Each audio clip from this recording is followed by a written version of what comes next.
मिजाज में वफादारी होनी चाहिए, मिजाज में खैर खाई होनी चाहिए। बाद लोगों के लफ्जों में आजिज़ी होती है, वैसे वो आजिज़ नहीं होते। वो कहते हैं मैंने शीशे में उतार लिया है, मैं तेज आदमी हूँ, देखा मैंने इसको भी कायल कर लिया है। वैसे वो बड़ी अच्छी धीमी बातें करके कहेंगे कि यार कोई मसला नहीं, तू परेशान ना हो, तू टेंशन न ले, मैं तेरे साथ हूँ। पर नहीं ना साथ होते यार। जिंदगी में वो अजीब लम्हा था, वो मेरे साथ था पर मैं तन्हा था।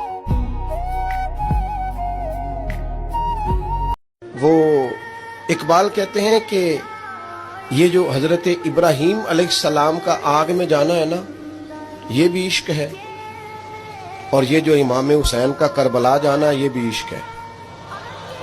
फरमाते हैं सिद्के खलील भी है इश्क और सब्रे हुसैन भी है इश्क। आपको जिससे मोहब्बत होती है वो आपको याद भी आता है, उसको आप तोहफा भी पेश करना चाहते हैं, उससे मिलने की आप ख्वाहिश भी रखते हैं, उसकी रजा भी हासिल करना चाहते हैं, उसकी रजा में जीना चाहते हैं। आप इन चीजों को भी इख्तियार करते हैं कि क्या मैं ऐसा करूं जिससे मेरा महबूब मुझसे राजी हो और मेरा उसके साथ वसल भी हो। ये अकीदा अपने ज़हन में पक्का कर लें कि रिस्क देने वाला अल्लाह और सेहत देने वाला अल्लाह, इज्जतें और जिल्लतें अल्लाह की हिकमत का तकाज़ा है। तू सुकून ढूंढने निकला है, तू चाहता है जिंदगी में आराम मिल जाए। कायनात में सबसे ज्यादा प्यार अल्लाह का अपने महबूब के साथ।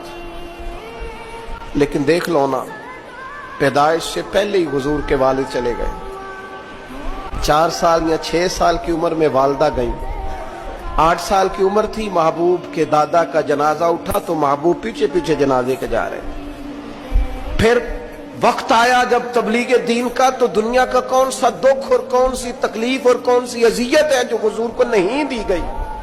लेकिन करीम हर वक्त कहते हैं अफला अकून अब्दन शुकूरा, मैं रब का शुक्रगुजार बंदा ना बनूं।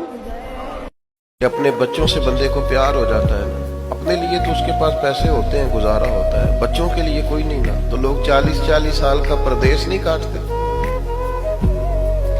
और जो लोग बाहर गए होते हैं उनका हाल ये होता है कि जो उन्होंने कंबल पहले दिन खरीदा था ना, जब वापस आते हैं ना 40 साल के बाद, तो कंबल वही होता है, पीछे से बड़ा कुछ बदला। वहां वो तब क्यों कि उन्हें मोहब्बत हो गई अपने बच्चों से। जब तक मोहब्बत नहीं होती तो इंसान घर नहीं चला सकता, तो मोहब्बत ना हो तो दीन कैसे चलेगा।